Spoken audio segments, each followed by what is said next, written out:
Baik, Perintah Kawalan Pergerakan diperketatkan PKPD yang keempat dilaksanakan di bangunan Selangor Mansion dan Melayan Mansion di Jalan Masjid India Ibu Negara berkuat kuasa hari ini. Datuk Seri Ismail Sabri berkata ia berikutan 15 kes positif jangkitan COVID-19 dicatatkan di premis berkenaan. Arahan PKP ini berikutan dengan 15 kes positif jangkitan COVID-19 di dua bangunan tersebut. PKPD ini akan melibatkan penghuni di 365 unit kediaman dan premis perniagaan.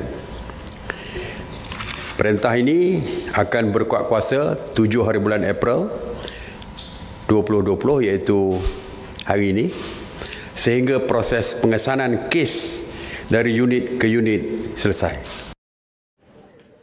Ujarnya saringan kesihatan diwajibkan bagi setiap penghuni menetap di kawasan berkenaan dan tidak dibenarkan keluar dari unit masing-masing sepanjang tempoh PKPD.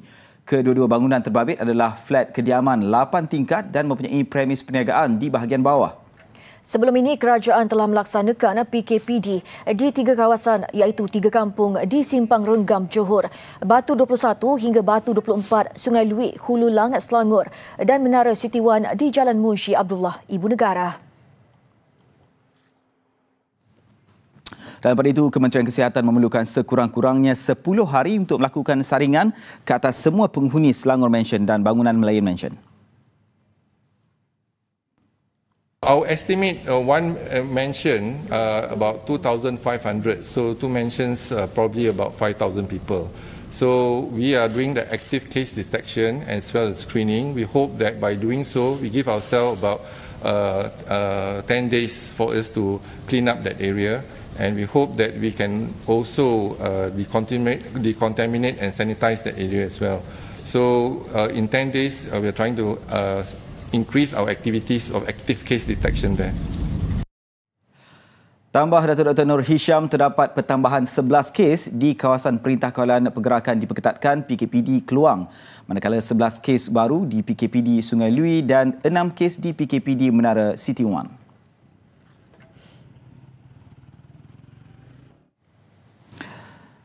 Baik, sejurus pengumuman PKPD itu sekatan dilakukan secara besar-besaran di sekitar Selangor Mansion dan juga Melayan Mansion. Ujian saringan turut dijalankan bagi mengesan individu yang bergejala. Ikuti laporan Nurul Amalina Zainuddin. Tinjauan kami petang tadi mendapati sekumpulan petugas kesihatan yang lengkap berpakaian pelindungan diri PPE memasuki blok bangunan. Melayan Mansion dan juga Selangor Mansion yang jaraknya lebih kurang 50 meter ditutup dan dikawal rapi oleh pihak berkuasa, di mana kalau dapat kita lihat di belakang saya ini terdapat pita garisan polis dan juga pagar kawat duri yang diletakkan di laluan masuk supaya penduduk tidak keluar ataupun masuk sewenang-wenangnya. Dan kalau dapat juga diperhatikan, proses pengambilan sampel turut dilakukan serta-merta di lokasi, sementara di Melayan Mansion telah pun dilakukan pengambilan data sebelum pengambilan sampel dibuat untuk keesokan hari.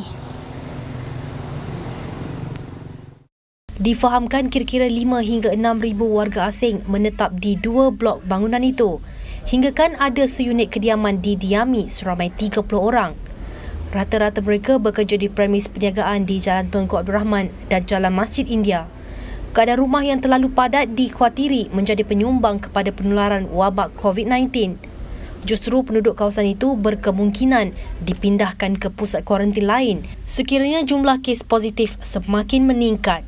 Kawasan berkenaan dikategorikan sebagai zon merah apabila mencatatkan jumlah 40 kes positif COVID-19 termasuk di Menara Siti Wan yang terletak 450 meter. Nurul Amalina turut menyediakan laporan ini. Diisytihar sebagai zon merah, sebahagian kawasan di Ibu Negara kini lebih berjaga-jaga bagi menangani wabak COVID-19. Lokasi yang biasanya dilihat sesak berubah menjadi lengang. Adakah masyarakat terus akur berada di rumah?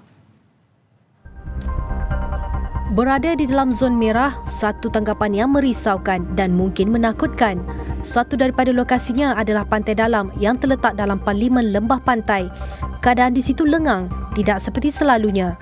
Lensa kamera kami sempat merakam gelagat penduduk yang kebanyakannya berada di perkarangan rumah masing-masing. Rutin harian saya sentiasa di rumah dan kalau keluar pun pergi beli barang di kedai yang berdekatan dan ada urusan-urusan rasmi yang saya perlu keluar. So saya kena buat kerja lah tapi taklah selalu keluar. Mak buatlah, diorang masak ni, buat macam tu lah. Adalah diorang buat kuih lah, apalah semua. Budak-budak, anak-anak kecil lah. Ada juga yang berjalan kaki ke kedai bagi mendapatkan barangan keperluan. Pergi mana kak? Berbelanja? Oh, kat mana? UO?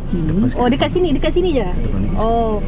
Banyak kedai ditutup, namun pasaraya dan kebanyakan kedai makan masih beroperasi untuk pembungkusan dan penghantaran.